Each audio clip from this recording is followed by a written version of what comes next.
Hey everybody, Keisha here, and today I am here with my friend Jennifer Guskin, and we need your help. We are right now working on advocacy for combating human trafficking, and here's why. So we'll give you a little bit of background of our story and why we're doing what we're doing. I was adopted as an infant by a couple who sold me throughout my childhood.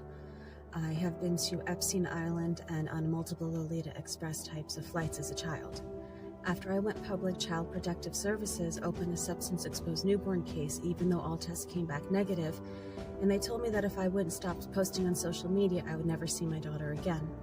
I started to connect how I was adopted as an infant and then sold throughout my childhood, how many other children who have been through the adoption, foster, and CPS pipelines have also been trafficked to Epstein's Elk. And as many of you guys know already, based on the work that we do at the Karis Project, I'm an American Indian born in Canada under the Jay Treaty. My father and I were exposed in the improper contagion mitigations for the COVID pandemic in early 2020. As a result of this, I lost everything: a house, cars, corporate assets, jobs. Bank accounts were shut down in Canada, and I fled to the US as an American Indian, fully documented, and was trafficked by rogue agents in ICE and other agents in the government, and forced to live with single American men. I was even imprisoned for 7 months initially, and then trafficked throughout the states. Put on full surveillance tracking and wasn't allowed to leave the city house or state without permission or work without permission. And that happened for many years, and I was on and off the streets because of that, and in and out of shelters. And that is just a small example of what many go through in this trafficking system, be it the family courts or otherwise. So that's why the Karis Project will be going to DC to speak with representatives and do live reporting. We're also going to be in contact with other families who are dealing with human trafficking, and through the CPS courts or through any other means, lesser versions of trafficking, and doing reporting on them live and otherwise. We will also be working on, we ultimately want to shine light on what's going on with the trafficking here in the US. And we also want to meet with various agencies in DC, and we'll be going back and forth for training sessions and other things so that we can be better equipped to help people deal with resolving some of the issues that we're seeing. We will also be putting forth petitions in government to help people get justice, and that's something that we have been working on already so far. We have some petitions that have recently been filed in the state of Colorado, Michigan, Texas, and Arizona, and we will be continuing. But we can't do this on our own. We will be traveling to events and training courses, as well as DC on a consistent basis. We also have to get acceptable equipment, such as computers, cameras, interview gear, etc. There will be other miscellaneous costs that would also be like gas, food, and rooms if necessary. So that is why we are working towards combating human trafficking, and that is exactly why we need your help. We cannot do this alone, and most what the Karis Project does is on its own dime. And so we do love and appreciate each and every one of you that support us and all the work that we do. As many of you know, we also live stream on Lindell TV every day. And everything we do, like I said, is on our own dime. So we appreciate all the love and support and all the people who do donate. And we would very much love and appreciate that still. Thank you everybody for your time and considerations. And thank you for all the support. And we will catch you guys in the next one, and hopefully we might see you guys in the future and come across you and maybe be able to do some great things together. Hello, everybody, and welcome to the Karis Project podcast. Today we have with us Artyom Ovespian. Did I say that? Ovsepian. Okay, all right. Well, I got it No wrong. worries. But, he is a math analyst, and he is also he came over from the Soviet Union as a student and is now running for the PPC. I mean, you want to kind of get into a little bit of why you're why you're wanting to run and introduce yourself to our audience? Okay, well, first of all, thank you for inviting me, Dale. I appreciate the chance of being here to talk about PPC and my campaign as well. So a little bit briefly about myself. I was born in Soviet Union. Around when I was 6, it collapsed, and Kazakhstan was part of the country where I was at the time. I grew up there. I graduated with computer information systems and mathematical analysis. Later on, I came here to Canada, studied here for another computer information systems degree. So I have 3 in total. And later, kind of relocated to Calgary. And well, that's kind of basic of idea of my background. I am a father of 2 amazing sons. And the reason I'm running is quite simple. I want my children to have a future that was, in a way, promised to me. And what I mean by that, when I was growing up in Kazakhstan, as you can imagine, there was not a lot of freedoms. When I was little, there was a lot of poverty. My father, in order to get food for us, had to wake up like 5 in the morning, go and wait in huge lines to get stuff. I remember when I was like around 9 years old, I would go with my grandma to a store once a week, a special store where they would bring milk, and you had to wait for it in a huge line as well. So for obvious reasons, I don't want that for my children. And when I was growing up, I was told, hey, in the States and in Canada, there's freedom where you can talk about things without being afraid of being put in prison or fired or whatnot, and nobody will care what you say in a negative way. Like, they'll let you talk, you can have your views, etc. So you have that freedom. Also, if you work hard, you can get ahead. You're not going to be living in poverty if you're a good worker or you have high morals and very good work ethic. And I came here and I started noticing that it's quite different. Maybe it was like that before I came, or maybe it even was like that when I just came. But the further we go, the more I notice that Canada is becoming more and more authoritarian. The example of the convoy was a really good one, where people who donated to the convoy, anything about what was $20, had their bank accounts frozen. Like, that's Soviet Union style, even worse in some cases, right?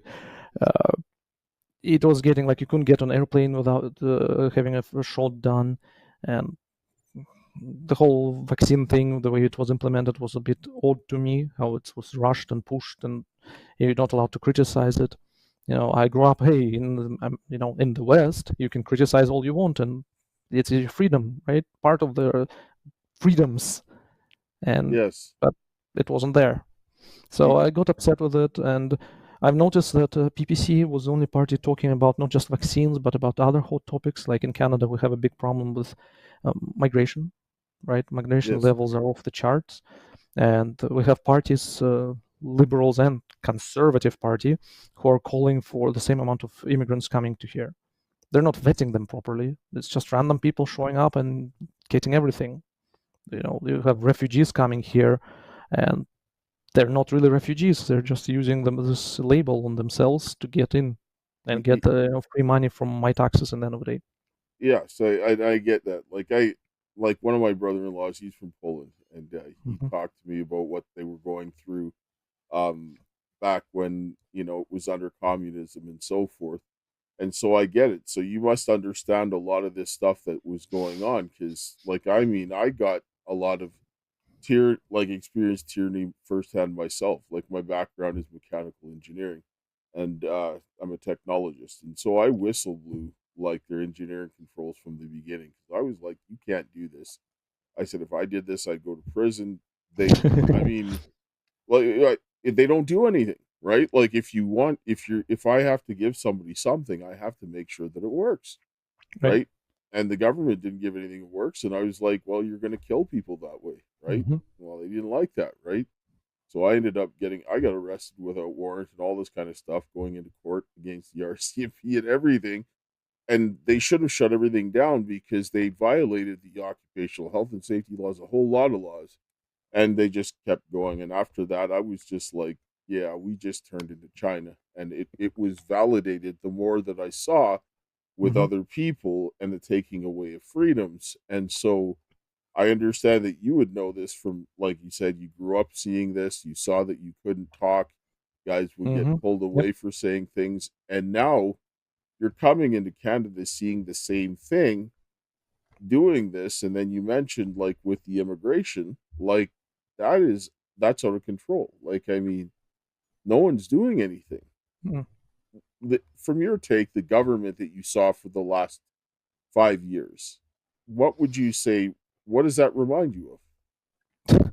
It reminds me of Soviet Union, but on a bad part of it, because at least in the Soviet Union, the only good thing there was we had a proper medical system there. Canada doesn't have a proper medical system.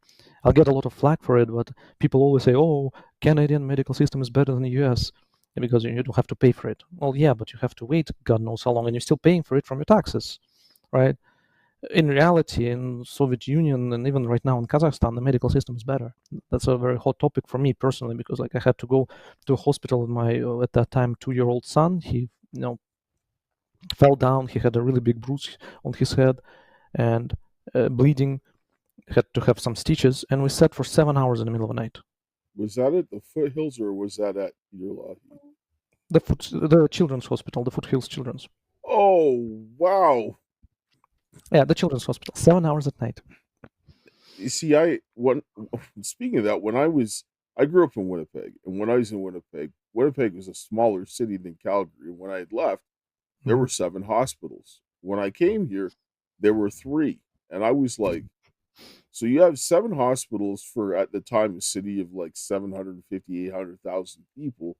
And then you have a city of over 1 million people here in Calgary, but you have only 3 hospitals. Somehow the math doesn't make sense.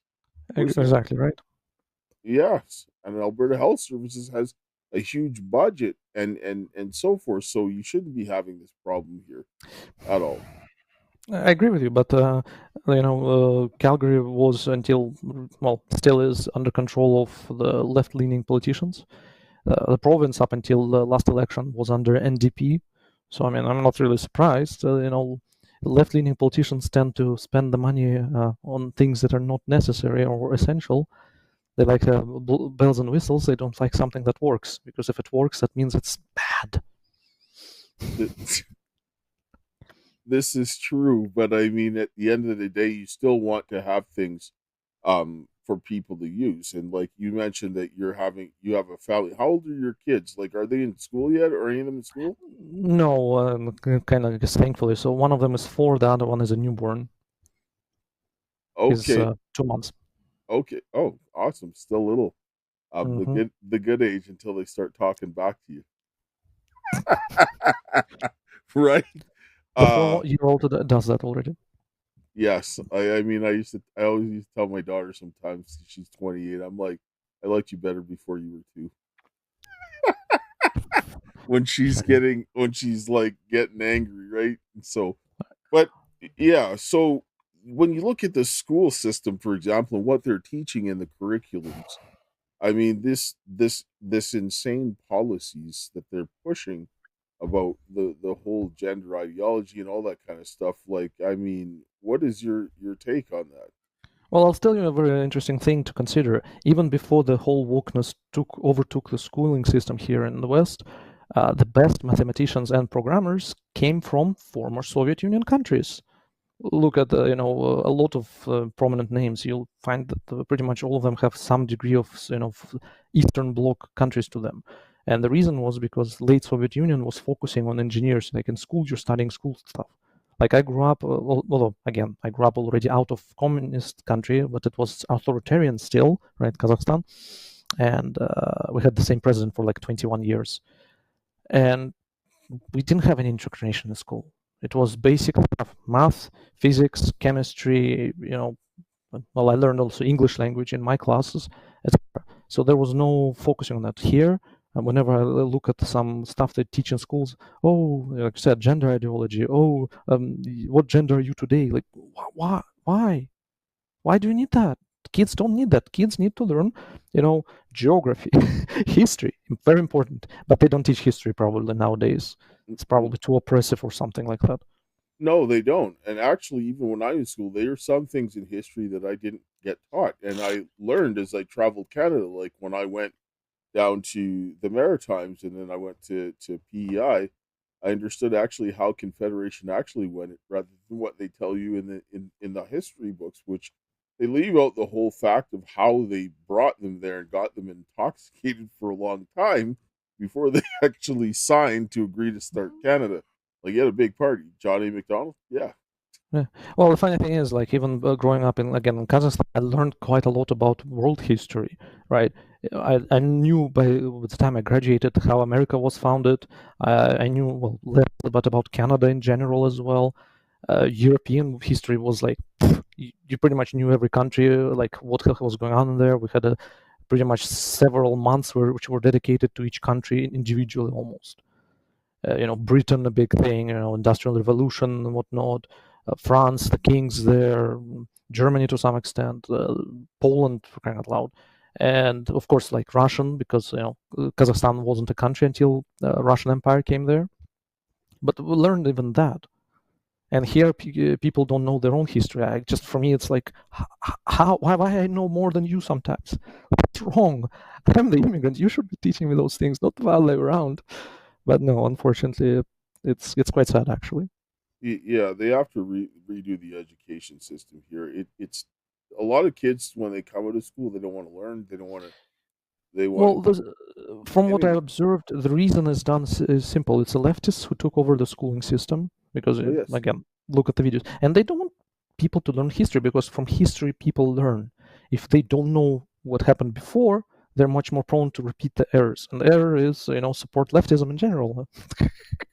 yes, and it's Marxist.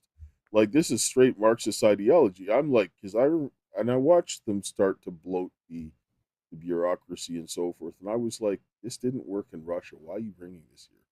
Right? Like, Mm-hmm. I mean, and yes, the schools went very, very left leaning. Like, I went back to school when I turned 40. Like, this was like almost 10 years ago when I started. Mm-hmm. Um, and from when I stopped university when I was younger, because I had to stop after my third year. I had my oldest daughter at that time, and so when I went back to school after 20 years, I was like, what?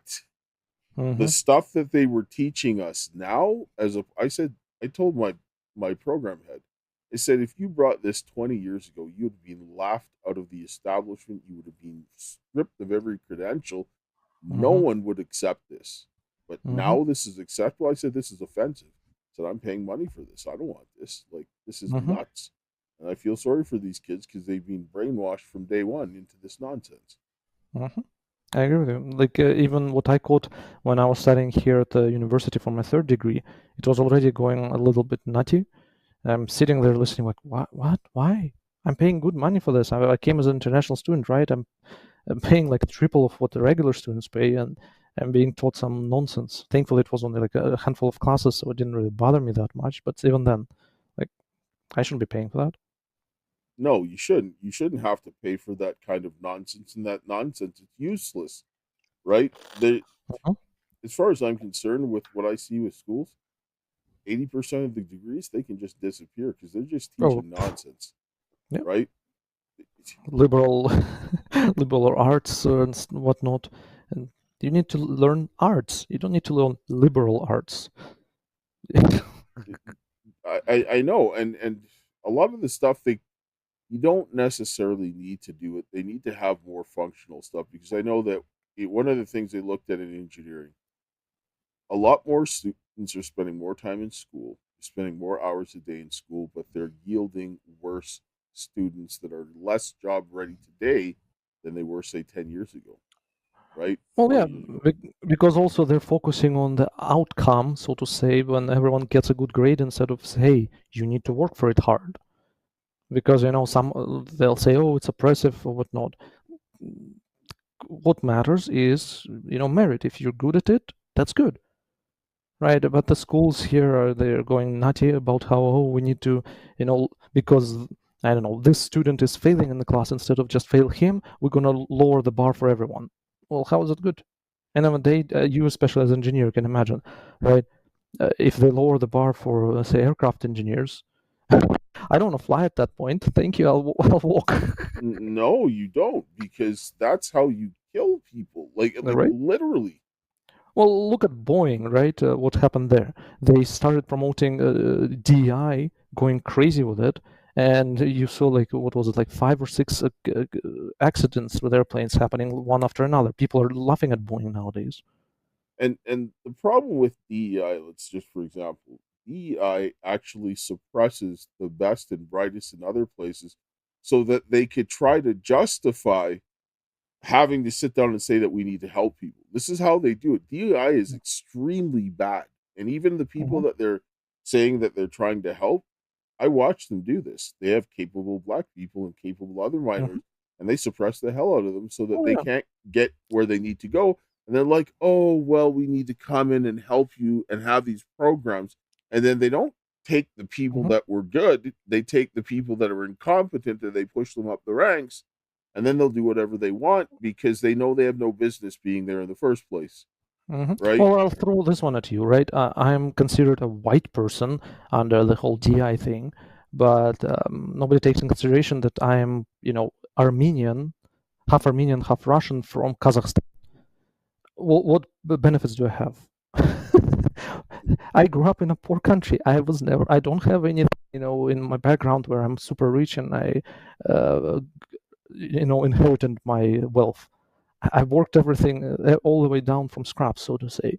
But somehow I'm lumped into the group that, oh, you're a white person, so then you're getting, less points on our DI scale. How's that fair to me in the end of the day as well, right? So it's ridiculous. Yes. Like, I mean, I never personally benefited from DI. More than anything, I got kicked in the face because I Because didn't you're good need at it. it, right? But I didn't Because you're need good. it.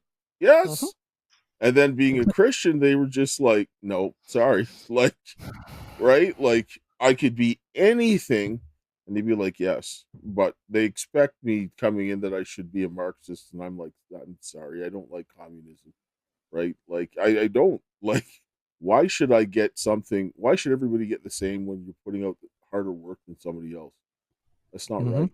Like, if you work hard, you get rewarded. If you do nothing, you don't get anything. That's Yeah, I just don't the have way. personal problems, helping people who are, down on their life, right?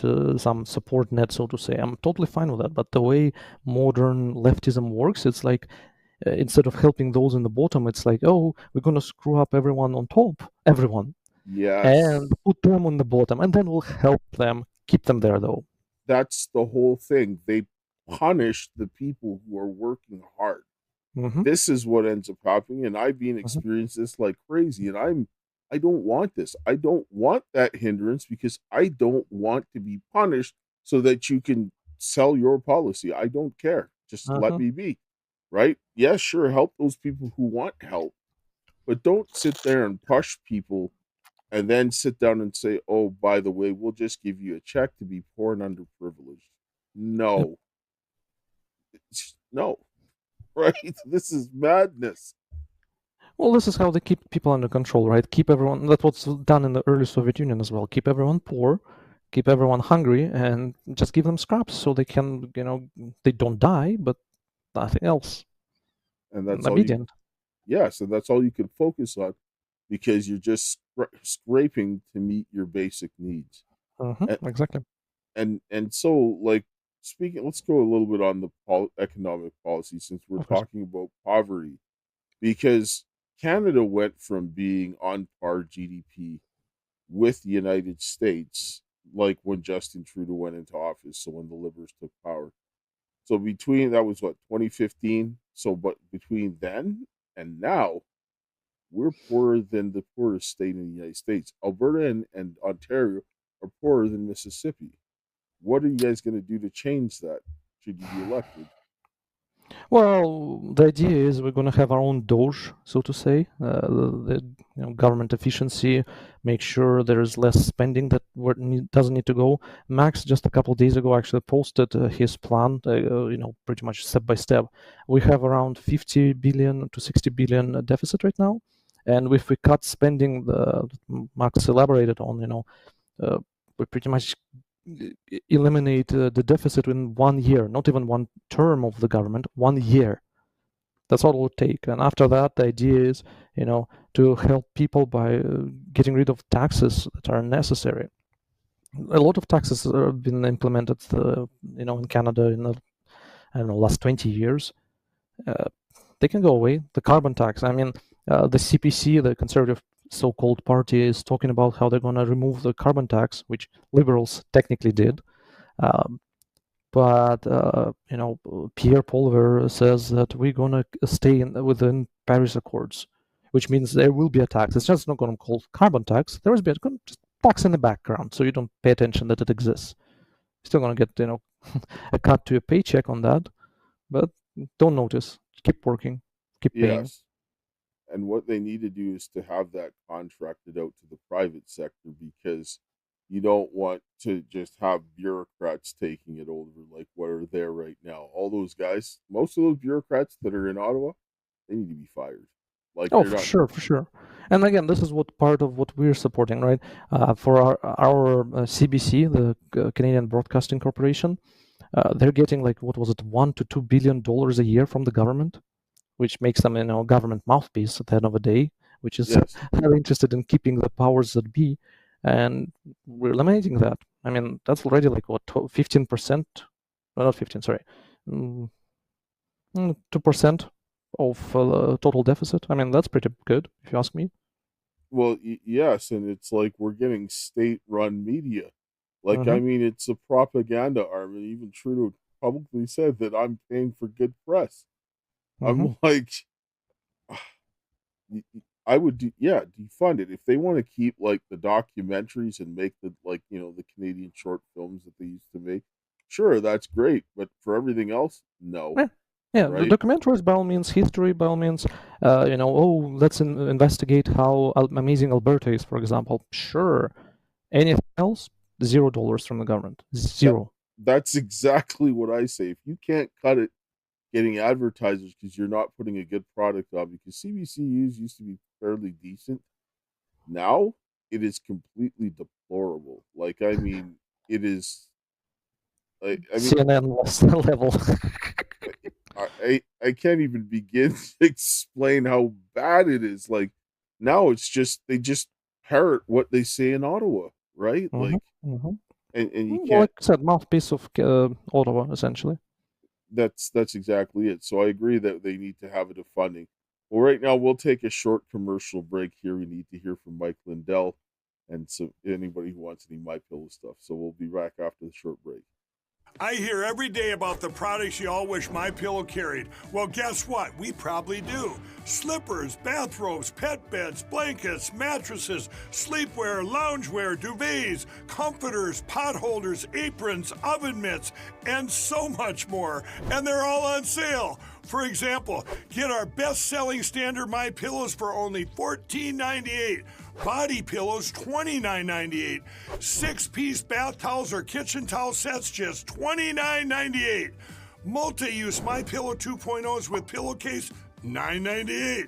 Save $40 on our Spring Percale and Giza Dream bedsheet sets. Any size, any color, and so much more. So go to MyPillow.com or call the number on your screen. Use your promo code to save up to 80% on all My Pillow products. And I've never done this before. When you spend $100 or more, you're going to get 2 standard My Pillows absolutely free. All right, so if anybody wants any of the My Pillow products, go to mypillow.com/Karis or call 800-845-2942. Use the promo code Karis. They've also got some other links in the ticker for other ways to support the action plan and so forth. If you're watching on Rumble and Facebook, you'll see a whole list of different products and different things that you can choose to support to continue to get more of the important information out that's not biased like the CBC. All right. It's true, though.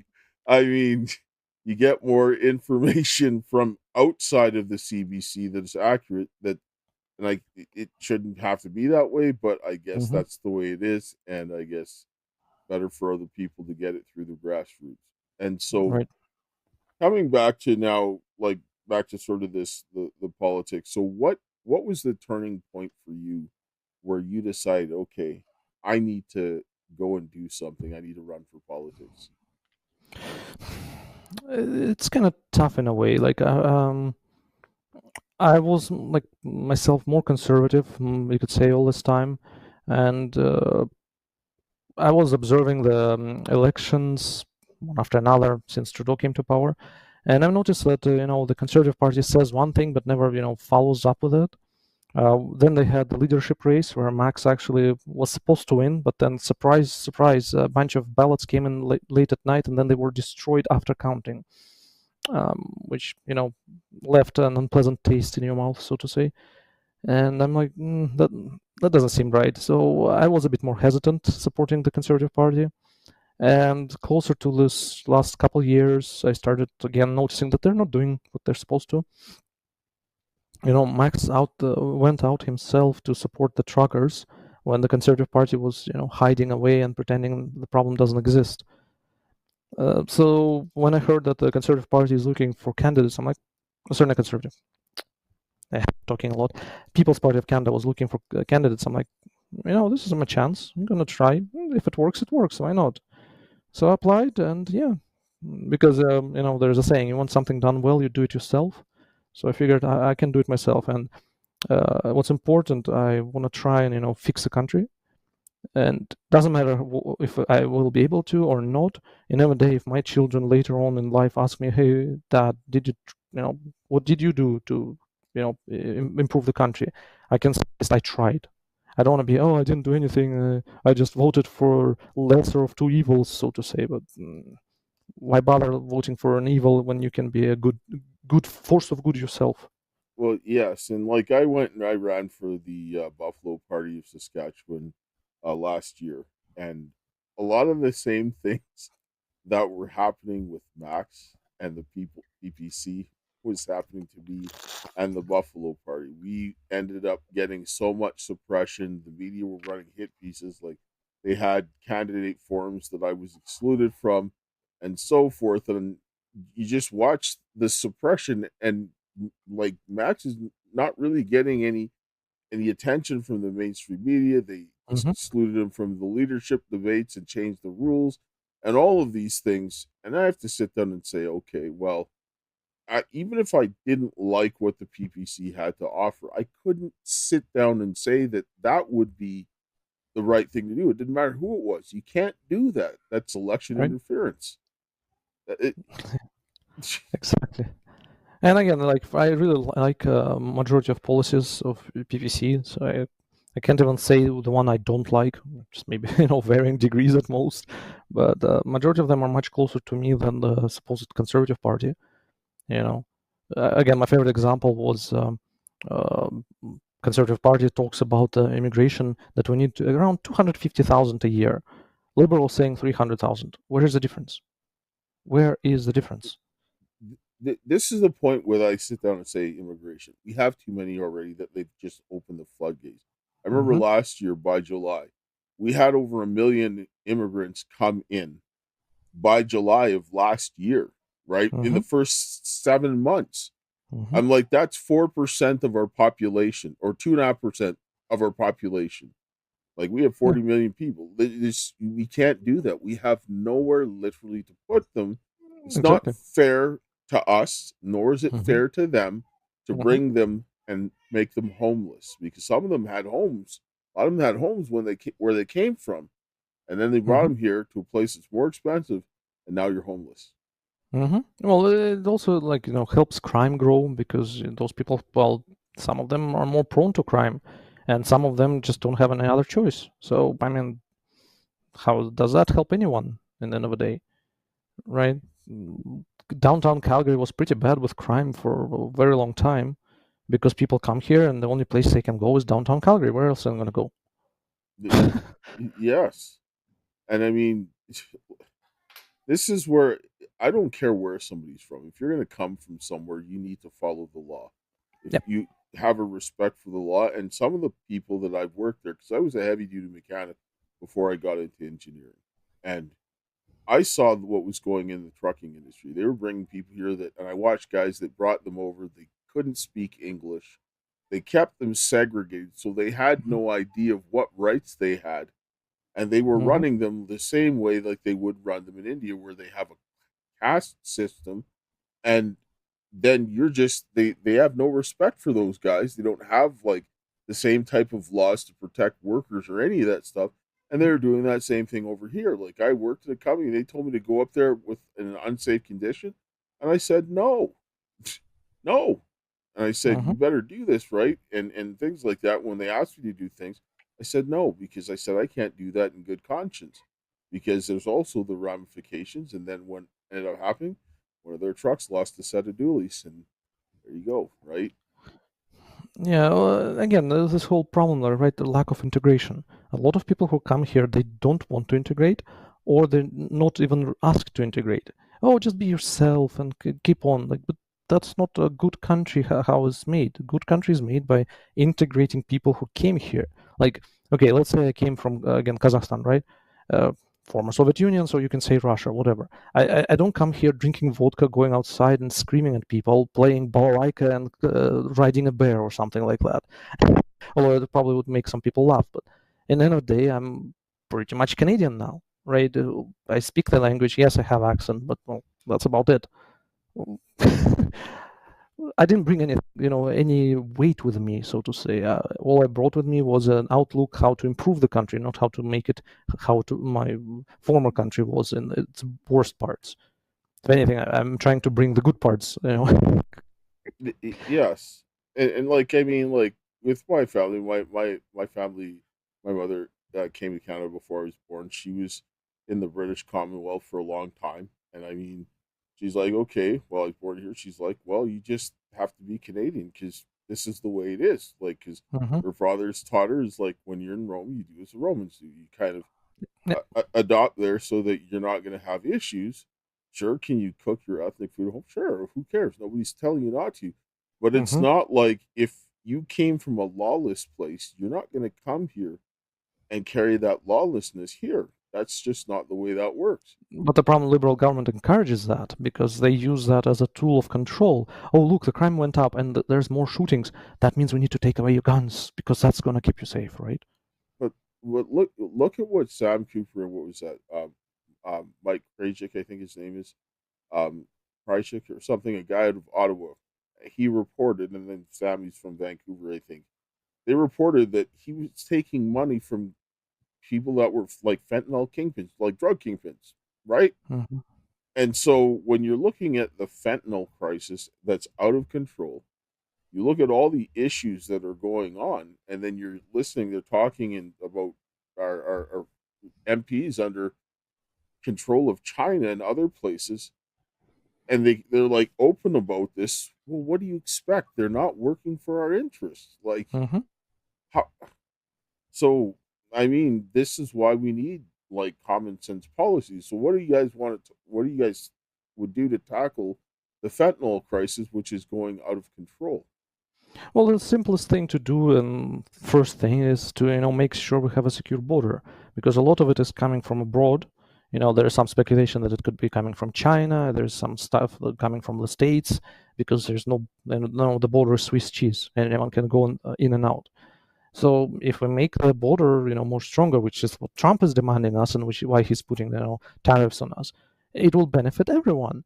Hey, we'll negotiate with Trump, and we'll make our cities more secure because there's going to be less trafficking of people, guns, drugs, you name it, right?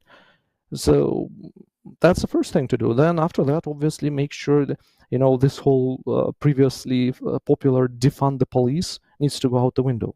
That's The police nonsense. needs to Yeah, exactly. It needs to be funded. Yes, police, when they mess up, they need to be held accountable, but that's much it. They need to be well funded and accountable for their action. Everyone's going to be happy with that because the policing is required. We will go to downtown Vancouver, East Hastings. I don't East remember the name of. Hastings. East Yeah, Hastings. Hastings. Thank you. Yeah, that's a horrible place to go. Like it smells. It smells with drugs. It smells with alcohol, and it smells with homelessness. Literally, you don't want to be there. It's horrible, and Yes. you have that kind of street everywhere here nowadays. And what I you need to do is make sure those people, Some of them maybe need to go to prison because they're dealing drugs. I don't know. Some of them need to be probably administered to places where they can get help. But letting them sit on the streets and do what they're doing is not benefiting anyone, including them. Well, exactly, and I think one of the things is to stop the flow of the precursors for fentanyl that are coming in from all of these places, which means that they need to start dealing with those ports, because those ports, they're just allowing drugs to come in, and the Mhm. stuff coming in, and they're not coming in little bags, they're bringing it by the tons. Yep. So Well, like I said, make sure the border is proper, right? And by that, part of it is obviously the sea border as well. Make sure there is proper vetting in these ports and whatnot. And it's all doable. It's been done before, and it's done in other countries right now. Just we are, for the reason, an experiment on how to make people addicted to fentanyl and see what happens.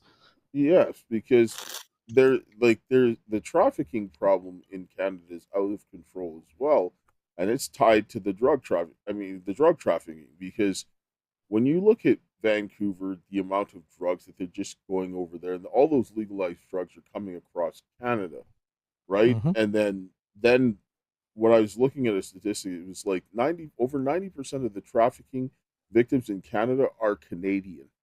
Traffickers are coming here to get people. And if you're pushing more drugs, what do you think is going to happen to the trafficking problem? Like, no. Mm-hmm. And Trudeau is allowing this. The Liberals, nobody's dealing with this. This has to get dealt with. Well, look, and even the Conservative government, what are they saying? Instead of, we need to tackle the border, they don't even say anything about it, as if it's not a non-issue. When Pierre was asked about his policy, what he's going to do, we're going to step up and have a dollar-to-dollar tariffs at Trump. How is it helping anyone? It's not helping Canadians. It's not helping Americans. It's definitely not helping the trafficking victims, and it doesn't have the victims of drugs and crime. No, because drugs is like free flow of drugs. You're having no jobs. The housing market is coming. You're just asking for more crime. And then you're flooding in more immigrants here with no places to go. So what little places there are, the price of that is going to get driven up because the demand keeps going up and there's not enough places. And then they're catch and release.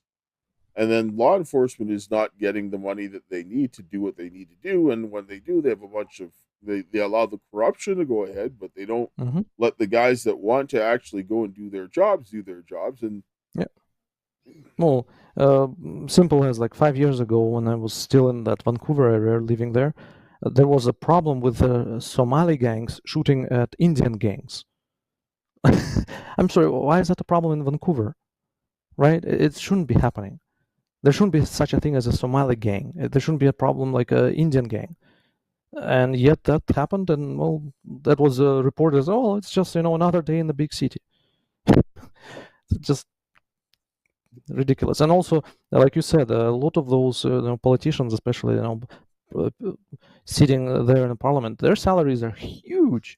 For that salary, they should be fighting tooth and nail for each Canadian. Instead, it seems like most of them are sold to like their WEF or who knows what else. And just recently, they voted to bump their salaries up. Well, this is it. Like, and when they're looking at, they're like, oh, well, we hired all these people. Our economy is growing. Most of the jobs they created were in the government, which is placing a higher tax burden on the people. And then they want to go and fight this tariff war.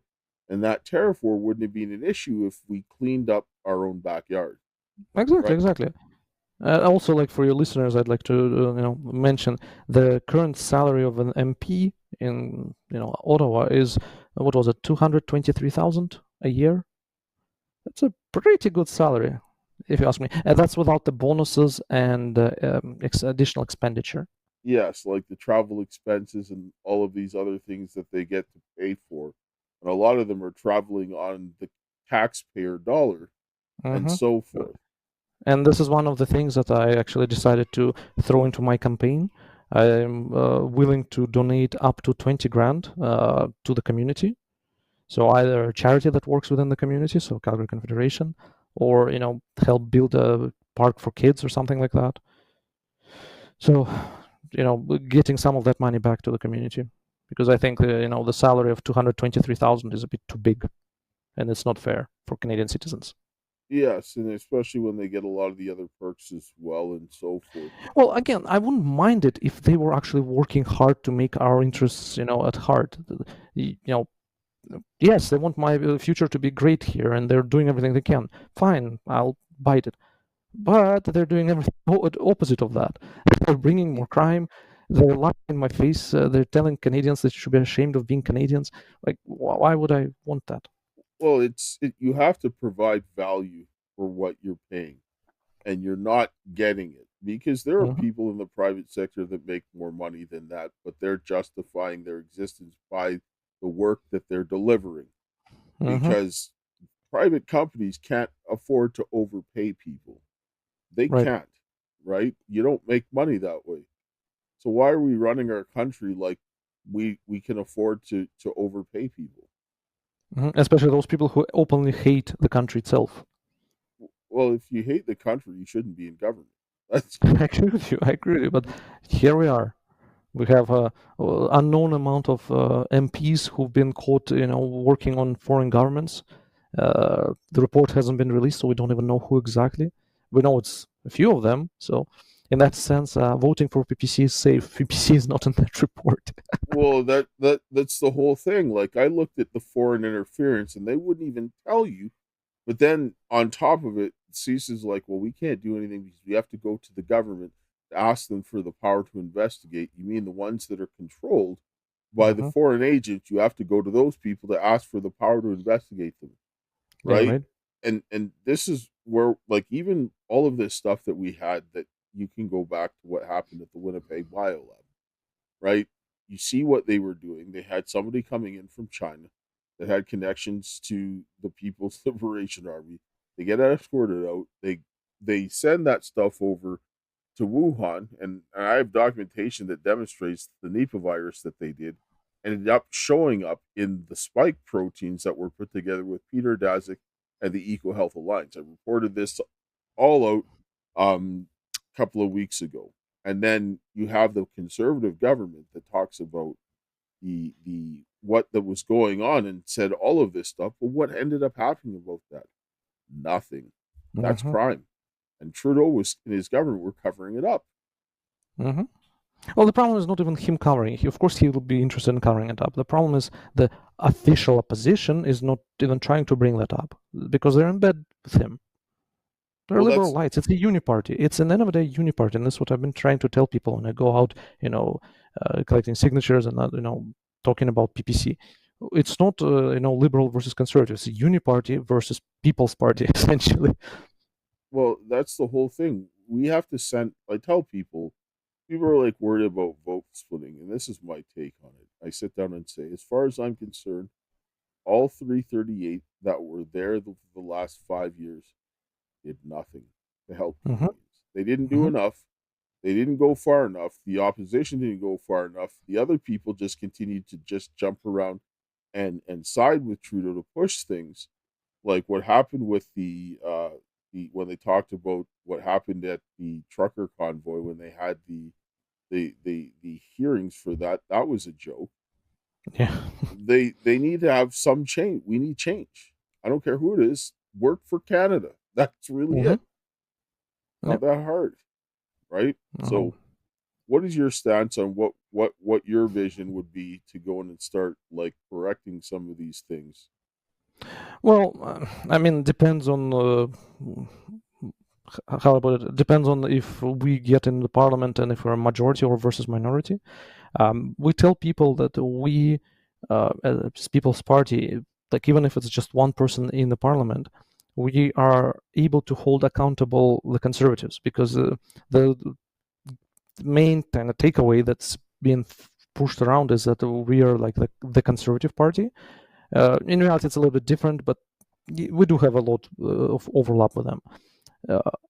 Us being there is an anchor against which the Conservative Party can be kind of measured. Hey, People's Party says that we need to investigate this. Why is the Conservative Party, who is supposedly the official opposition or even in leading position, not agreeing with that? Because they're supposed to be like that. That's a conservative position, and yet they're not doing it. So just even being in the parliament, even as a one person, we can have that enormous weight to control them, to make sure they actually keep their word. And later on, people will see that we are not left or right wing. We're for freedom. We are for freedoms. This is a part of our slogan, if you will. And people from all across the spectrum can join us if that's what their goal is. We have quite a few people who are former NDP supporters, even former Liberal supporters. They just see that the current parties are against what liberal. What is liberal? Freedom originally, right? The original meaning of it, and Yes. yet that's not what's happening. So people get disappointed eventually, and if they have an open mind and they're not brainwashed, they look at policies, at what we're suggesting, and they're like, oh, actually, this is much more closer to me. It's not because we're far right, how some claim us, but it's because we're for freedom. Well, and it's a lot of the policies that I look at, they seem pretty common sense. Like, I mean, this isn't like a left or right issue. This is a fix the country issue, which Exactly. is what needs to be done, and it's not happening currently. And Lord knows Mark Carney is not the man to do it, right? Like, we're watching our whole like democratic process just being thrown out the window with this. Yeah. So especially it's funny considering he was leader of Bank of Britain. The damage he made there. Plus, he was the financial advisor of Trudeau. So, and we see how that went well. But somehow he's different from Trudeau. Okay, sure, I'm buying it. I know, I know. This is the madness that we're living in, and because of the media suppression that's happening, people aren't getting to see actually what their choices are, and this is where I have a big issue because the media is running a lot of interference, and the media is being paid a lot by Ottawa. And this is bad. That's partially the issue. The other issue is a lot of people don't want to get involved because they think everything's going to be okay or we can't change anything. But also, a lot of people have very disturbing worldviews. I had a conversation with one person. He is a very strong supporter of the Green Party because, environment and whatnot. So I decided to chat with him a little bit. And his positions were I'll just say it out loud. He wants a much more green environment, obviously, clean everything, whatever. Carbon tax, sure. But also he wants to bring way more migrants. Like, but how does those things work together? You can't bring, a million people and expect nothing in environment changes for the worse. He's like, no, it can work. How? Well, it can. He never told me how. It's just in his worldview, and he looked like a normal, intelligent person. He didn't look like a wacko from the street. But yet, that's the view that he had. We're far right for him, and Green Party is his choice for Canada to go ahead. Well, that's great. You can have that, but how are you going to make that work practically? And this is the issues that we keep having, and so forth. So we're running up on time here. So you want to tell our viewers quickly how can they reach you, how can they help you, and so forth. Well, I'm available on X, former Twitter. Artyom PPC is my handle. I have a website, so artyom4ppc.ca, where people can look up, what I stand for, my history, and also can donate for the campaign if possible, obviously. And I guess I wanted to say that, PPC is the insurance policy for Canada. We will hold other parties accountable for what they say. So if some party says, "Oh, we want, clean environment," we will say, "Hey, where's the clean environment? Why are you not working towards that?" In our policy, we actually have, steps on how to get environment clean. Clean air, clean land, clean water. We're not focusing on carbon. We're focusing on actual things. So yeah, and on my website there is also like my email address. So if people need to contact me by email, by all means. All right, and so that's I mean, people go and check this out because I think that we need to have realistic options and so forth for people to go on and choose. And so his links will be in the description if you're watching on Rumble, or or if you're watching on Facebook, and so go check it out. I will close here with a prayer because we need some prayer in this country because divine intervention opened people's eyes. All right. Heavenly Father, Lord, we thank you for this day. We thank you for your love, grace, and mercy. We thank you for the hope that you have given us this day. And Father, I ask of you to bless all the people that are standing up for doing what is right. And Lord, help us that we would have the men and the women to come together to rebuild our families, our community, our churches, and our nation, that we could have some common sense come back to this land, is my prayer. In Jesus' name, amen. Mm. All right. Thank you guys all for watching, and we'll see you again. Thank you.